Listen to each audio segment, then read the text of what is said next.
Today, I believe when you listen to what Umesh has been able to do with Uniphore, you'll see one of the top 3 AI enterprise to enterprise businesses in terms of productivity, architecture, and a breakaway strategy. I've seen this movie before with the internet, except this time it's moving 5 times faster with 3 times the impact. And so it was by way of introduction, I always like by the numbers.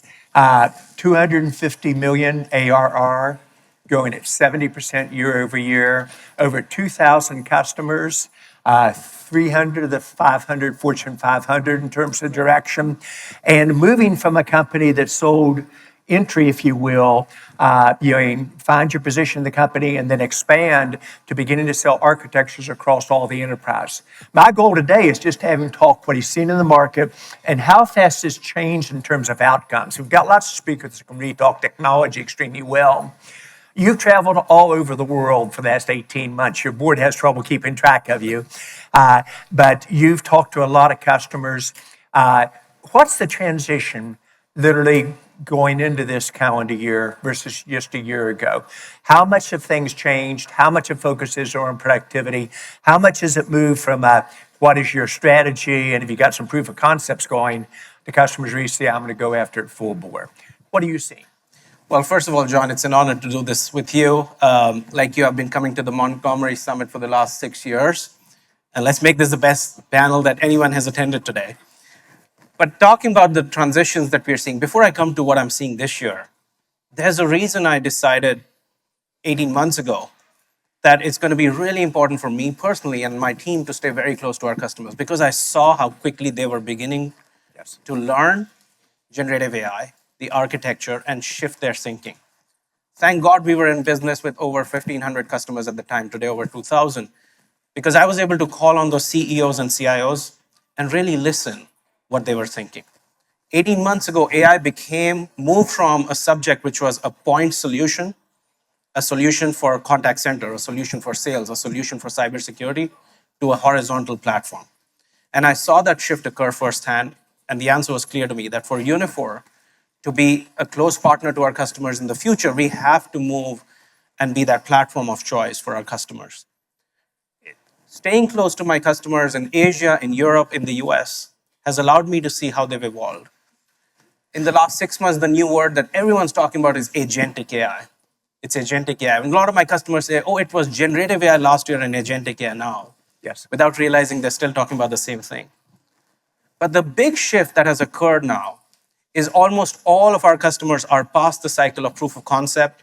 Which LLM are we going to use? Are we going to use an open source from Llama? Are we going to use a proprietary model from OpenAI? That's all done.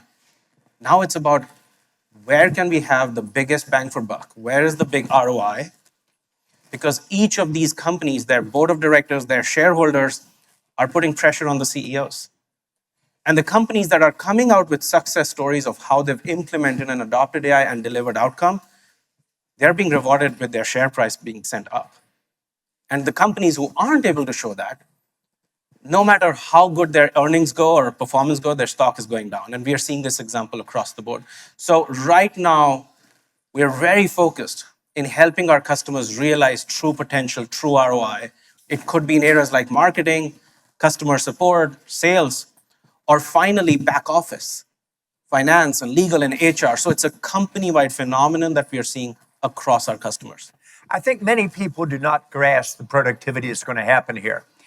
When you really look at small companies developing a product that used to take 2 years with 150 engineers, another year to get it to be 5 to 7 referenceable customers, 2 more years to get a 5 million run rate, that's a unicorn in the making. That is done today in developing the product in 1 to 3 months. Your customer references in 1 to 2 quarters, 5 million run rate in 15 months. Disruption is going to be huge. That's productivity of development and sales, but it's going to go into every category. I don't think it's unreasonable to say many of the categories will see 30 to 40% increase in productivity for the first couple of years they go. But the takeaway is, regardless of industry, which Umesh talked about, you can grow companies' productivity at 7 to 10% a year for the whole company. If you do that, you can do what the stock market, I think, is going to do. reward the people who get the outcomes. Where, as Umesh said, just 6 months ago, people talked about it. Here's my proof of concept, weren't moving. How fast is it moving now? How many customers now talk to you about their whole architecture in terms of being a partner with them? I don't remember any customer in the last 6 months, John, that I met where either the CIO or the CEO is not talking about a company-wide architecture play and an implementation, at least in 3 areas to begin with. You and I spoke to a customer in the retail space. Oh, yeah. And it's an interesting customer. This is the chairman owner of a $2 billion revenue retail company, probably the biggest flowers and greeting company in America. And I recommended to my customer, I said, my mentor, my board member, John Chambers, talked to him. He's seen this movie play out. And he called you and said he has 36 use cases he wants to do this year. Yes.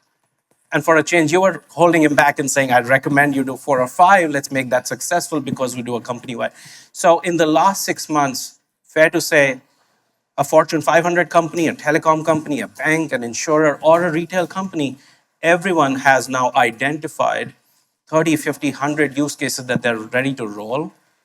And they're looking for partners and technologies that can accelerate as opposed to doing a POC every 6 months and seeing what's working. Now, one of the things that are occurring is that for young CEOs, I have 25 companies in my portfolio.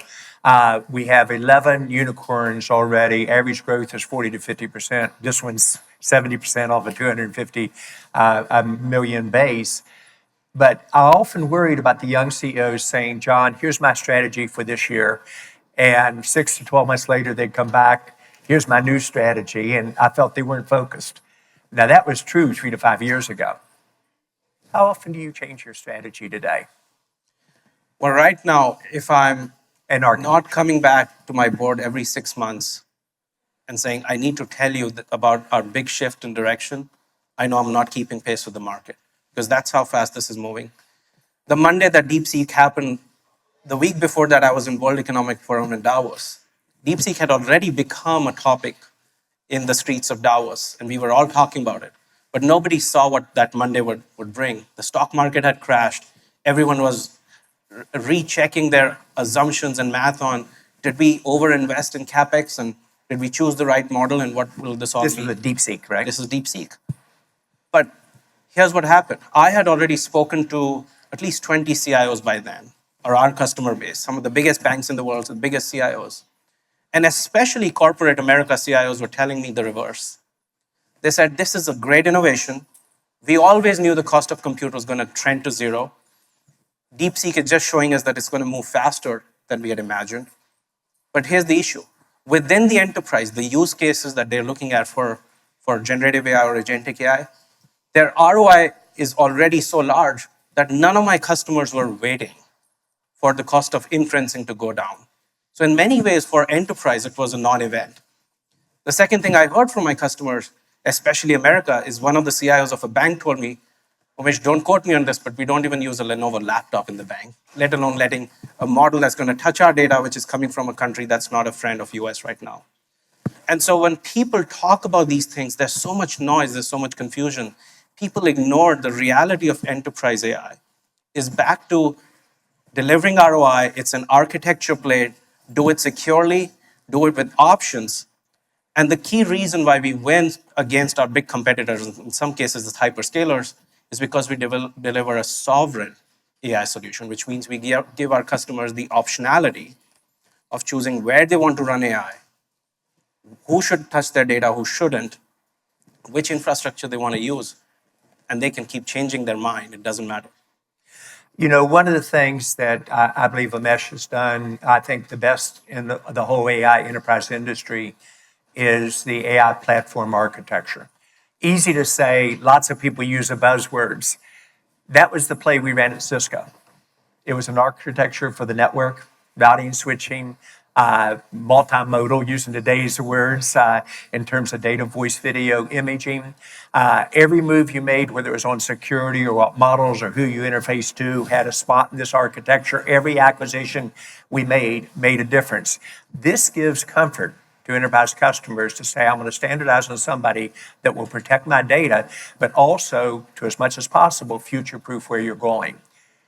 take it the next step. How do you describe that to a customer in 3 or 4 minutes? Because it is really complex, but that's the play you're running, and whether it's acquisitions you're doing or whether it's which verticals you're going after, which sequence. Describe it to the audience. Well, I'll answer this by completing my answer with the elevator pitch, but I'll give another backstory of a customer, because right now, everything I'm learning is from my customers. I met an insurance client about a month ago. We had a 3-hour workshop. It was the CIO in the room, the COO, all the channel servicing teams were in the room. And we made a great workshop on how we're going to use your data to help you fine-tune LLMs for you. Functionally, we're going to help you in claims, in collections, in customer service. It's going to be an agentic AI world, and your headcount is going to go down in efficiency. 3 hours into the meeting, the CIO goes, Umesh, is this the right time for me to ask a question or two? And I said, of course, because I know where the money comes from. I have to answer the CIO's question.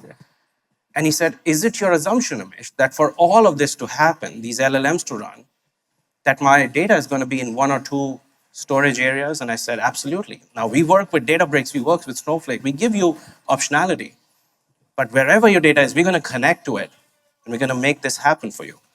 And he said, we should meet after 3 years, Umesh, because my data doesn't live in 1 or 2 systems, it lives in hundreds of systems. We've acquired so many companies in these years that we're just figuring out where our data is. It's in some call center system, it's in the Zoom recording, it's in a CRM.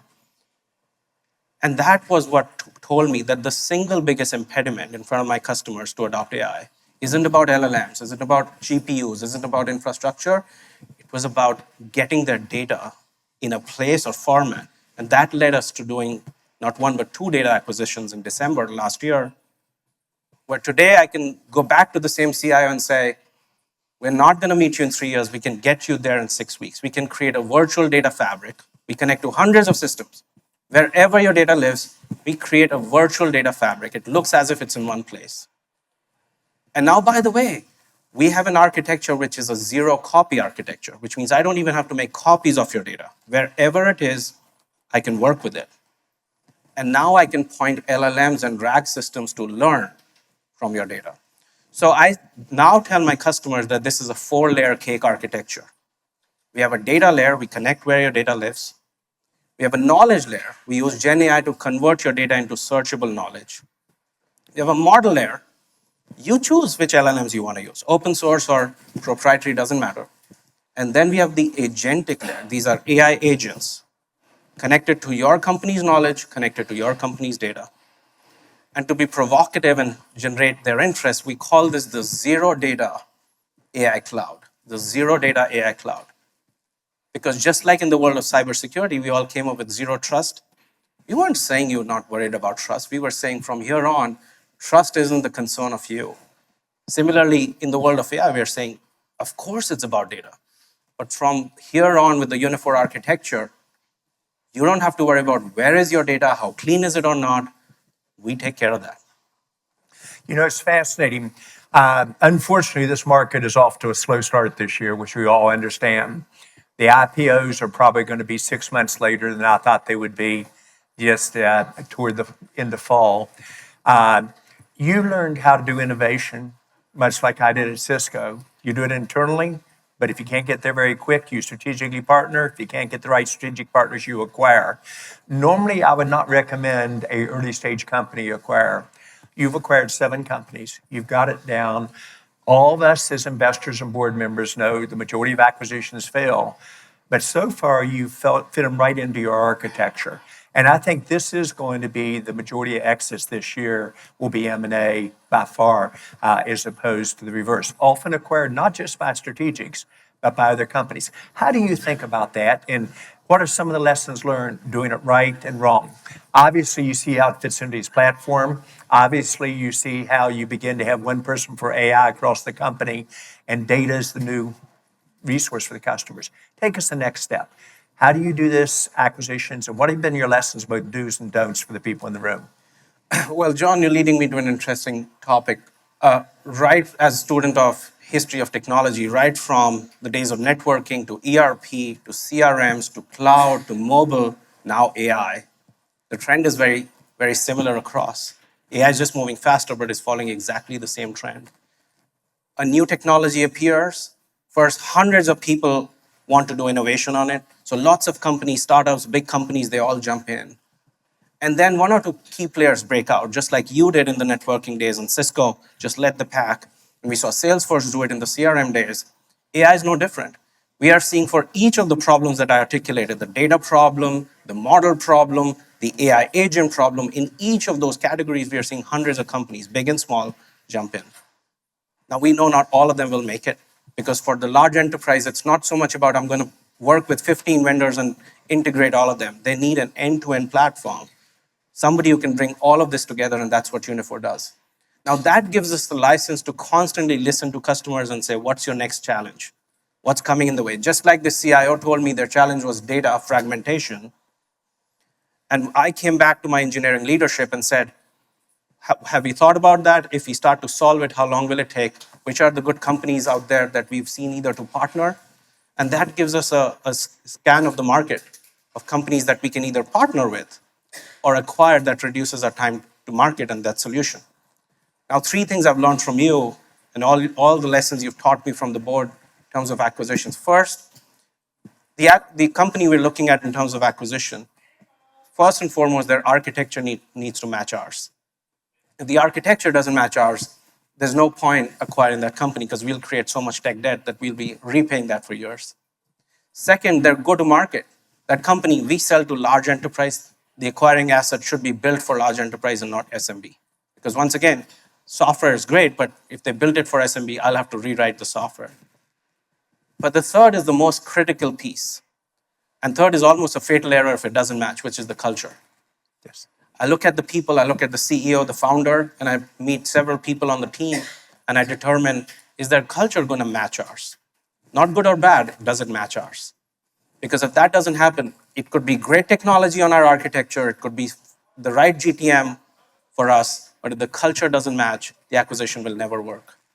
Because here's what it takes to make an acquisition work in the first or second year. When I'm looking at the company, I'm already talking to top 10 customers of mine, and I'm saying, here's something I'm looking to solve through an acquisition. Is this of interest to you? So I'm already building a sales pipeline that I'm buying an asset that was growing at 20, 30, 40, 50%, and I can blow off their growth rate to over 100% in the first couple of years. As I'm doing it, I need the founder or the CEO from the other side pushing his team and his culture to assimilate within Uniphore. And if that culture match doesn't occur, I can go sell this, I can grow the company, it all looks good to my board, but I would be losing people in that company very fast. And for those of you who are part of that, part of the risk of leading this new industry is you're going to make some misses. And you want to make sure your board's on board with the concept that if we get 3 out of 4 right, it doesn't get any better than that, and the balance. You've experienced key growth. I know that you've got 3 of your board of directors in this session with March. I've looked, I don't see any of them in the room except me. What are the 2 things you feel you've done the best in the last 3 years? And what are the 2 do-overs you'd like to do differently? Well, because I'm most interested in the do-overs for the room here. It's seeing what mistakes you make under tremendous growth and how do you balance, please. First, a comment on the board. I think it's one of 2 things. Either they're very comfortable me being with you and they think the company's doing well, doesn't matter, or they have better things to do in life. I think it's the former. You know it, we're doing well. So that's why the board isn't here in the room. In terms of the last 3 years, it's been a whirlwind. We've faced 3 big transitions at Uniphore. And I said this to the board a couple of meetings ago. First, it was a major technology shift. A whole platform shift occurred. We were an AI company from the beginning, but even for us, this was a big platform shift. Second, it was a shift in the financial market conditions. We raised our Series E round late 21 at very high multiples. Now we are a late stage company, we're deemed pre-IPO, and the financial markets now are benchmarking us to what our valuation will be in public markets as opposed to the heydays of 2020, 21. So we had to adjust our operating model, our cash burn profile, etc., to do that. And third, in relation to the shift my customer was expecting me to do, we had to look at skills within the company very closely. We had to say that while this company had built call center software or sales software very effectively, and we had a sales team that could go sell to the head of customer care or head of sales, I needed now a whole new platform, a new way of selling to the CIO, which is very technical. So we had to go through a skill set and people transition all at the same time. The one thing I think we've done really well is stay very, very, very close to our market. Not just me, but several folks in the company, obviously the sales team, but engineering leadership, product leadership. Stefan, my CFO, is in the room. We've all spent innumerous hours with our customers around the world in the last couple of years. And that's helped us stay not only relevant, but win these accounts and their trust and grow with these customers. The do-overs, it's the classic. I think any time in this journey you ask me this question, I'm going to say this. I don't think we're moving fast enough. Yeah. The market is moving really fast. Every time I open the news and see a great new startup who's innovating, I go to my chief product officer and say, did you see this? They're out executing us. Why aren't we moving? And he reminds me, Umesh, we have 14 products to deliver. We have 2,000 customers. What do you want me to do? So I'm constantly looking for ways to move faster. And that is again where AI is a big ally. We're doing a Uniphore on Uniphore within our engineering groups, within our product groups, within our marketing groups. I am pushing my leaders to adopt AI within us. We are an AI company.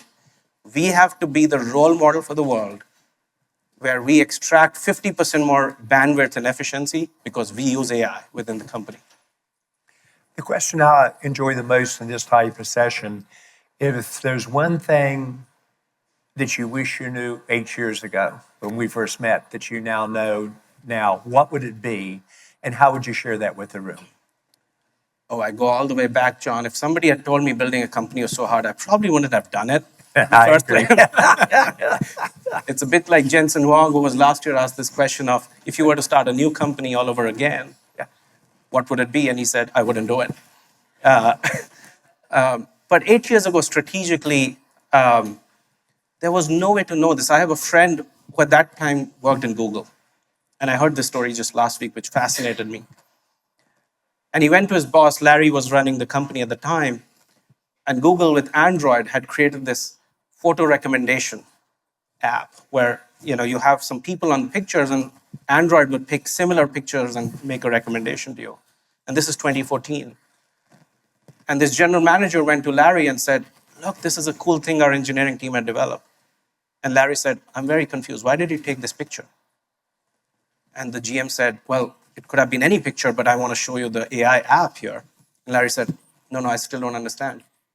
Why couldn't you have AI generate a picture of your wife and your dog on the beach? Why did you have to take the picture? This is 2014. Yeah. So the stuff about founders, and we are visionaries. We see the world that is about to be, happen in 8 or 10 years out. And we constantly live in disappointment that our teams are not getting there fast enough. So 8 years ago, had I known this shift with Gen AI, I would have coached my customers and CIOs to not invest in point solutions and get ready, get their data ready for this Gen AI world. But now, we are seeing them move at such a pace that they haven't moved before. And its last 3 years have been the most fascinating for us in this journey. Well, Umesh, it's been an honor being your guru at times, your friend. I think you're executing amazingly well. If you all walk away and agree with everything we covered today, we failed. I want to make you a little bit uncomfortable, want to push you a little bit, but come away with how fast this market's moving. And it is now about producing results. This is the year this goes mainline with results, not just people installing. I believe in you. Great job. Last thoughts for the audience on any topic. Well, except politics. We're going to stay away from that for obvious reasons. We should stay really away from politics. The key thought here I'll leave the room with is this. At Davos, I was at a panel, 3 of my customers, another tech vendor. Mm-hmm. We all shared the panel. The one key framework, it became very obvious to me in that panel that all of us will be talking about is as we all adopt AI, whether we are a big VC fund, in our own fund we want to use AI, we are an enterprise, we want to use AI, we are a startup, we think we want to use AI. The question the leader needs to ask themselves is, what do you want AI to do for you? Do you want to do same that you're doing with much less? Or do you want to do much more with same? And this became a very important framework. As I'm meeting every customer, every CEO, I'm asking them this question. And the visionary CEOs are saying, this is our moment to capture market share. This is not so much about a cost efficiency play. By spending what I used to spend last year, Can I get 3x or 5x of my market share? That's what I'm out to get. And I think that when people say AI will take away jobs, etc., AI will lead us to an age of abundance because all of us will be doing much more with same. Umesh, thank you very much. Thank you, John. Thank you all for joining us today.